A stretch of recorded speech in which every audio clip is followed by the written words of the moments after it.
بسم اللہ الرحمن الرحیم. السلام علیکم. میں ہوں ڈاکٹر نذیر صدیقی اور آپ دیکھ رہے ہیں میرا یوٹیوب چینل.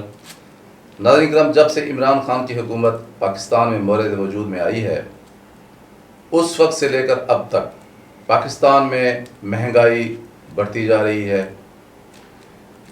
وجہ اس کی شاید جو بھی ہو، لیکن بہرحال یہ ایک حقیقت ہے کہ روزمرہ کی چیزیں ہیں ان کی قیمتیں ایک تسلسل کے ساتھ بڑھ رہی ہیں. بھلے وہ چینی ہو، آٹا ہو، گندم ہو، لوہا ہو، سیمنٹ ہو، کوئی بھی چیز جو ایک پاکستانی کو روزانہ جس کی ضرورت ہوتی ہے، ہر ایک چیز کا ریٹ بڑھ رہا ہے. ڈالر کی قیمت بڑھ رہی ہے، روپے کی قدر کم ہو رہی ہے. اسی طرح جو ہماری جو ٹریڈ ہے، ہمارا جو زر مبادلہ ہے، اس پر بھی اثر پڑ رہا ہے. اور ہمارے اوپر جو اندرونی اور بیرونی قرضے ہیں وہ بھی بہت زیادہ بڑھ چکے ہیں. یقیناً اس میں کرونا کی بھی اثر ہے، عالمی جو کساد بازاری ہے اس کی بھی ایک کنٹریبیوشن ہے. اور پھر جو پچھلے 60-70 سال کے دوران ہماری ماضی کی حکومتوں نے جو قرضے لیے ہیں ان کا سود ادا کرنا ہے، ان کی قسطیں ادا کرنی ہیں. اور اسی طرح پھر ہم نے کچھ بانڈز جو ہیں وہ لانچ کیے ہیں، ان کے بھی ہم نے پھر قیمت ادا کرنی ہوتی ہے. تو مجموعی طور پر پاکستان کے جو معیشت ہے، اس وقت جو معاشی حالات ہیں بہت ہی دگرگوں ہیں. یہی وجہ ہے کہ آج کا عام پاکستانی اکثر و بیشتر تنقید کرتا ہے کہ کیا یہ وہی تبدیلی ہے جس کا عمران خان نعرہ لگایا کرتا تھا.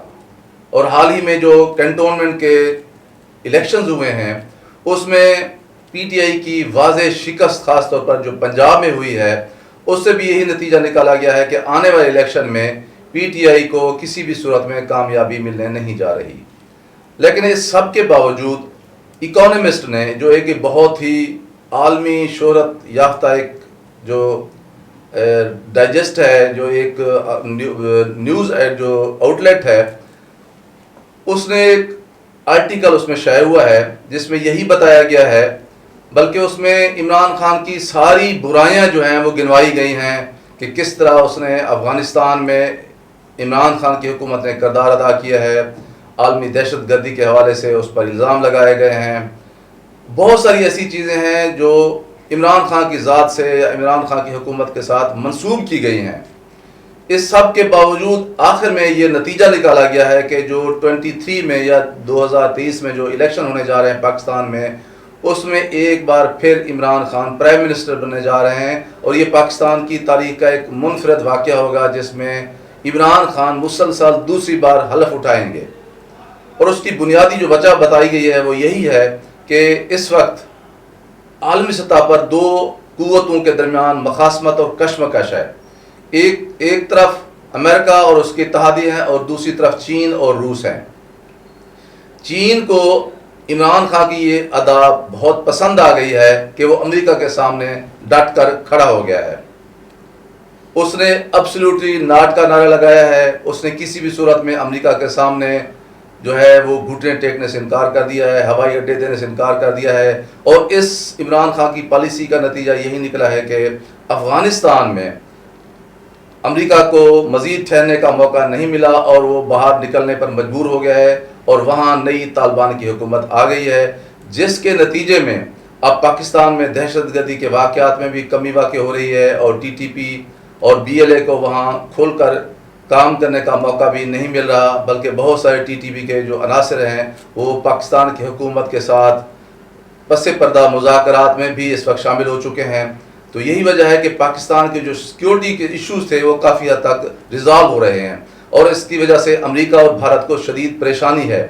تو جو اکانومسٹ ہے وہ یہ کہتا ہے کہ اس تمام صورتحال کے نتیجے میں بہت سارے پاکستانیوں کی ہمدردیاں جو ہیں وہ عمران خان کے ساتھ ہیں کہ اس نے افغانستان کے حوالے سے اور عالمی ایشوز پر امریکہ کو جو آنکھیں دکھائی ہیں اور اس کے سامنے جو کھڑا ہو گیا ہے، اس سے ہماری قومی غیرت جو ہے وہ قومی غیرت اور حمیت اور خودداری وہ بحال ہو گئی ہے.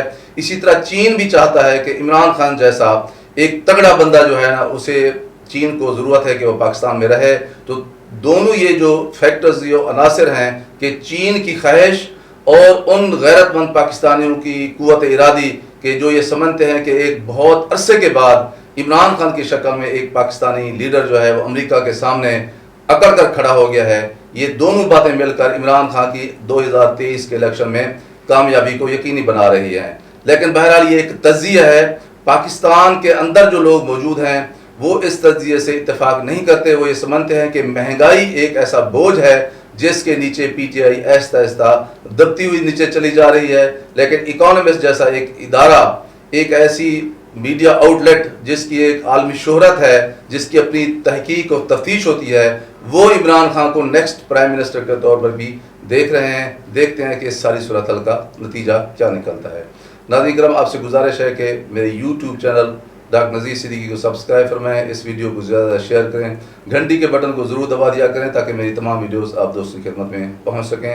اگلے ویلاگ تک اجازت. السلام علیکم.